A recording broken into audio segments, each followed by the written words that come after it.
We are approaching the highlight of this evening, which is the GABA Lifetime Achievement Award ceremony. And I would like to start with my candidate. Lieber Andy, dear Mr. von Bechtolsheim, ladies and gentlemen. When the GABA jury asked me to nominate an individual for the 2013 GABA Lifetime Achievement Award in Business, it didn't take me long to come up with a name for a candidate who, from my point of view, stands for a German fulfilling his American dream.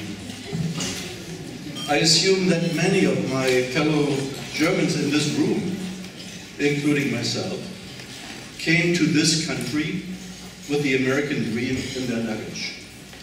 And while some of us were fulfilling their dreams, others, again, including myself, are still working on it. But this person stands out among others and became a role model for many, Andy von Bechtolsheim.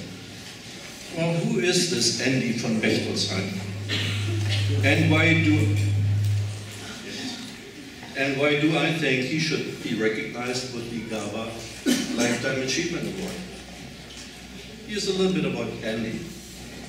Born in 1955 in Bavaria, actually at the Ammersee, if I'm not mistaken.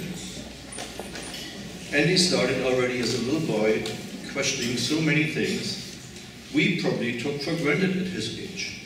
Things like, why can I switch on the light in this room from this corner and switch it off from the other corner? How does this work? That's magic. Or another question he had was, why is the sky blue? Or why does the needle of a compass always shows the north? Well, he was interested and kept him, those questions were interesting for him and kept him, and probably also your father, very busy. When only 16 years old, Andy already designed an industrial controller based on the Intel 8008 for a nearby company. Royalties from this product supported much of his later education at the Technical University in Munich. In 74.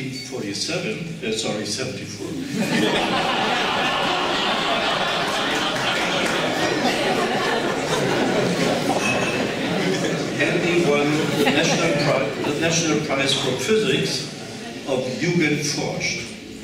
And I'm not sure whether you are all familiar with Jugendforscht, an initiative which was done by Henry Nannen, the editor-in-chief of the Stern magazine, in the 50s, I think.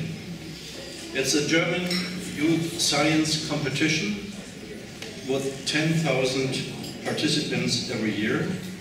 And this award became a major inflection point in your life, Andy. Soon after, he was nominated for a Fulbright scholarship and decided to move to Pittsburgh, Pennsylvania, where he received his master's degree in computer engineering from Carnegie Mellon University. In 1977, Andy moved to Silicon Valley and took a summer job at Stanford University, where he became a PhD student in electrical engineering. Now, Andy was on his way. He was in the center of innovative ideas, surrounded by visionaries, entrepreneurs, and venture capitalists. Later, by the way, Andy will tell us more about his years at Stanford and where he designed the first workstation. And together with Scott McNeely and Vinod Koshla founded the Stanford University Network, probably more known as Sun Microsystems today. In 1995, Andy left Sun, and since then he launched some innovative companies, amongst others, and this is a long list, I just want to focus on a few.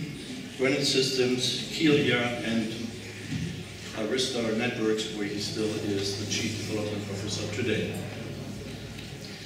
But Andy also supported young entrepreneurs to get started. For example, when in 1998, two Stanford students, Larry Page and Sergey Brin, approached him and presented their ideas. He immediately saw the potential and spontaneously put $100,000 on the table to get them started. The name of the company they founded afterwards is called Google. I'm sure you heard about this success story. Today, Andy is seen as one of the most successful angel investors. He is still restless, still helping smart entrepreneurs with his knowledge, his expertise, and his capital. Yes. Besides tonight's GABA Lifetime Achievement Award in Business, Andy from Bechtolsheim received the Smithsonian Leadership Award for Innovation, the Stanford Entrepreneur Company of the Year Award, and became Manager of the Year, an award given by the German Manager magazine.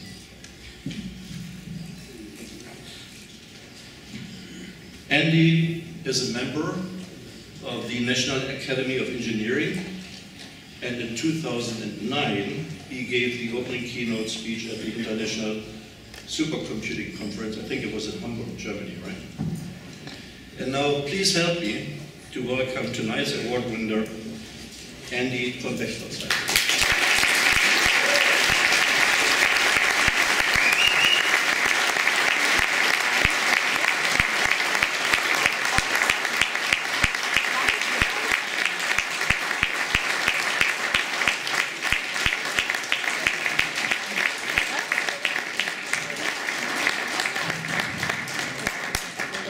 First of all, thank you very much to GABA for this beautiful award, and I feel very honored to be here and to be chosen for this occasion. And I wanted to tell you a few stories about my life, sort of, a few short stories. It is true that I was born in Germany on a farm, kind of outside of a village. It was sort of a house by itself. It didn't even seem like a house from where we were living. And as a result, I turned towards, trying to figure out how things worked, because we had very little interaction with other people. So sort of the opposite problem that people have today when they're continuously connected to the internet, and you can't stop the children from working on their iPhones and iPads. But I was always very curious how things worked, and I still remember my dad getting very concerned when I took apart the family tape recorder, which was a very expensive device back then. And because I just wanted to see how this thing was built, and all the screws were sitting around and was really taking apart, and my dad was thinking, what is he going to do now? I told him, don't worry, I'll put it back together, and it worked perfectly. So those were the early years. But the thing that was always the most fascinating to me were actually computers. Now, I grew up in the 60s, early 70s, and back then computers were white boxes, hidden in some data center with people with white coats, only allowed to touch them, and they were just very hard to get to. And even when I was a student in Munich Technische University, you actually couldn't really get to the computer. You had to sign up and get a little 15-minute slot or something like this. So this is when the idea came up that to really learn about computers, one just has to come to the States. Because obviously you want to go to the place where they're developing and building these things, and I applied for the scholarship and I came here, and sure enough, the equipment available at the time in American universities was much ahead and much better than what was available in any German university, and it made a big difference in my life. But the real key was arriving in California and getting into Stanford, which was in 1977. And if you recall, that was the era of the microcomputers, which is when Intel had the 8080 chip, and then came the 8086, but Motorola had the 68000 chip, which was a 32-bit microprocessor, which in theory could do all the same things as these mini computers and almost like small mainframes. And the idea behind Sun was, quite frankly, to take advantage of this microcomputer technology and bring it to market with suitable software and start selling it. And just to show you the power of either Stanford or venture capital at the time, when I was an engineer at heart, but I had no idea about business or venture capital. So here I was giving a talk about this Sun workstation development at Stanford, and at the end of the talk, two people from the audience came up to me, and they were venture capitalists that came to Stanford to listen to these talks, and we sat down and they explained to me all about venture capital. And in fact, these same individuals, they became investors in the company when we started the company. So I can, if you or your children have a chance to get to Stanford, I can tell you it's a truly marvelous school. But what's even better is it's right next to Sand Hill Road, where all the venture capitalists sit, and you will be surrounded by venture capitalists. And if there's a good idea coming out, it will get funded. It is inevitable. In fact, I would say the most surprising thing about this whole Stanford experience was that I was in the PhD program in computer science, and of the people in my class, or how do you say in English, the people right like in my age level, I would say half went off to either start their own companies or became co-founders of companies, and they really wanted to do that. And then the other half, joined some existing company. But it was almost like an IQ test, that if you're smart enough, you start your own company. And if you're not smart enough, you hope that the people you're going to work for are smart enough that's going to be successful. But if you had a choice, obviously, you would always start your own company. So these were sort of the early heydays of venture capital in Stanford. And the only sad part was, admittedly, I never finished my PhD. I dropped out because it was sort of a choice, start the company or finish the PhD. Start the company, finish the PhD. Well, the PhD I thought I could always finish later, but we had to do this company right now, otherwise the market opportunity would go away and it would never come back. And sure enough, the company was a big success, but I never finished the PhD. So Sun did remarkably well in the 80s and also in the 90s. I think within 5 years we hit $1 billion in sales, and $1 billion back then is more like $3 billion today. So this was actually one of the fastest ramping IT companies of all times. I did leave in '95 to start another company in a field that I was interested in, which was networking. That company got acquired a year later without even having a product by Cisco for a lot of money, and I spent the next 7 years at Cisco. Then I started another company which curiously Sun bought, so I was actually back at Sun for a couple of years. And then my latest company is back in the networking business, competing with my previous company. So as you can see, Silicon Valley is actually a fairly small, inbred kind of community where people come up with new ideas, but actually replacing previous ideas, and you obviously hope you're on the right wavelength. But I was going to say something about the economy here, which is the following thought. So most of the companies I started when there was a severe downturn in the economy, and one of the lessons I learned is the best time to start a new company is when it's really bad outside.